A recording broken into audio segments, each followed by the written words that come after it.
right now, there's some guys out in Ojai have a really nice lithium battery system. It's about 2,300 watts capacity. It's $3,000. You can discharge it every day for 10 years on its warranty, and they expect it's going to last for 20 years. It's a great technology, but we can't all have it. There's going to have to be other solutions in battery storage, energy storage technology to arrive for us all to realize that. Now, it's very likely that you're going to charge up your car, whether it's through regenerative braking on your wheels or thin film solar on your electric car, and you're going to get back in the driveway and you got an 80% charge, and you only need 15% of it to get back to work in the morning. You can sit there in the parking lot all day and take another charge. You would like to dump that onto the grid and get paid for it, right? But again, if the laws are such that you're only allowed 5% overage as a residential customer, that's not going to play out. So the solar age is changing some things. The electric car age is going to change a lot more things probably too. The smart meter grid that they're all talking about coming down the pipe, it's very necessary because we as a nation do not have the grid structure to supply electricity to all the cars that would like that electricity. This is a real problem. China is already ahead of the electric car fleet, even being manufactured. They're installing solar-powered car charging stations to set up that infrastructure for their nation. We're starting to do it. Oregon is trying to race ahead. San Francisco recently changed their building codes and say all new homes and businesses must have solar component and electric car charging. Okay, so we've got some serious challenges as a nation. How we're going to meet the need of electricity, and I'm going to roll into that subject here next. Okay, it's a big question between centralized and distributed. Centralized, when we're thinking centralized, think of the megawatt projects that go on out in the desert.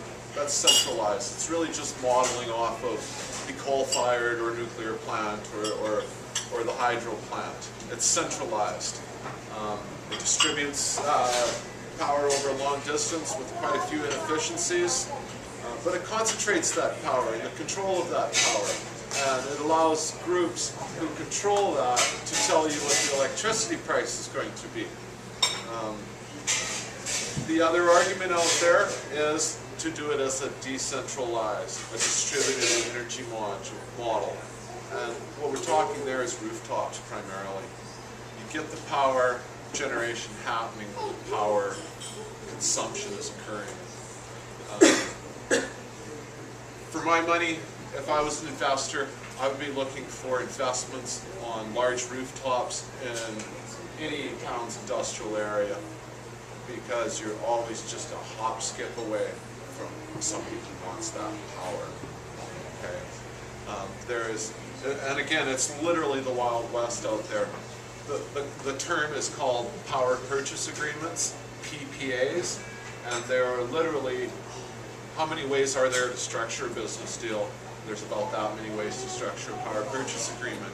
Some examples being, you can go to a building, lease that building's roof for whatever fee, and enter into a power purchase agreement with the utility, and now you put the panels up there and you're selling it on a long-term 20-year contract back to Edison. Okay? You can find you may have a roof, but you don't use the power. So you can literally, if you've got somebody right next door to you, you can run a power line over to them and you can sell them that power.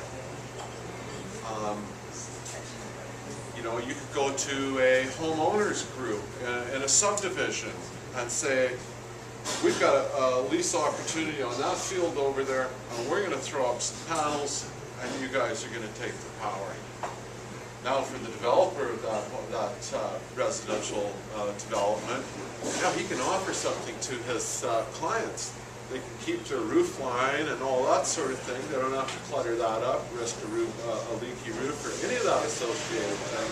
Yet they've got all the benefits of solar power right next to their door, and they got first grab on that. If any of you out there are deal makers, you find a guy who's got a building, he's got 100,000 square feet on it. You know, he only uses maybe $5,000 a month of electricity. Now you're either selling it back to Edison or you're finding customers that are close by. Literally, and again, getting back to the two terms, you've got distributed generation and centralized generation. You hear a lot of arguments about they're threatening tortoises and so forth out in the desert. Wow, those kind of deals are out there for big money. Big money needs big numbers, and they need large-scale things to secure that. They don't necessarily do well with all the running around that's required to put up a small $5 million system. They want $100 million deals. Okay. And typically a lot of this money is international, and so they're going to major engineering firms, without naming any of them, and they're going into Sacramento, they're highbrowing it, and those are where those deals are going down.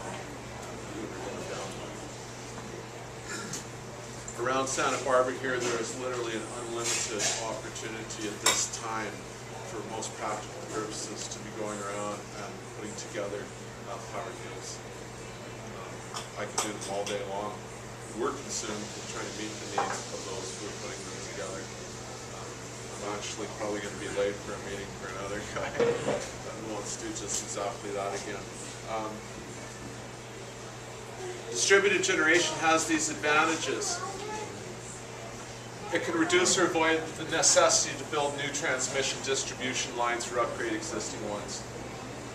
As I said, we don't have the infrastructure to handle from central generation the delivery of the power to all these electric vehicles that want to start showing up in driveways. We don't have it. Okay? And if we don't start generating locally, they're going to start saying, okay, well, we're jacking all your rates up because we need that money to put in these transmission lines. That's what will happen. Okay? And that's just a fact of life. As some of you may know, the big screen plasma TVs are going to get outlawed here soon enough.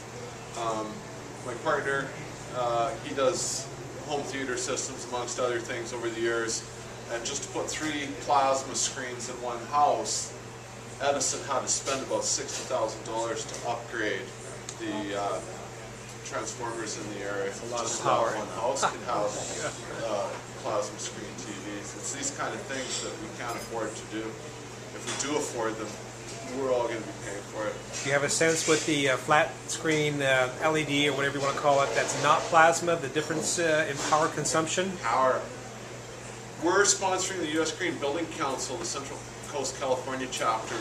We're putting in an LED screen there that's about 50 watts. I think it's a 32-inch, but it was the highest efficiency one we could find.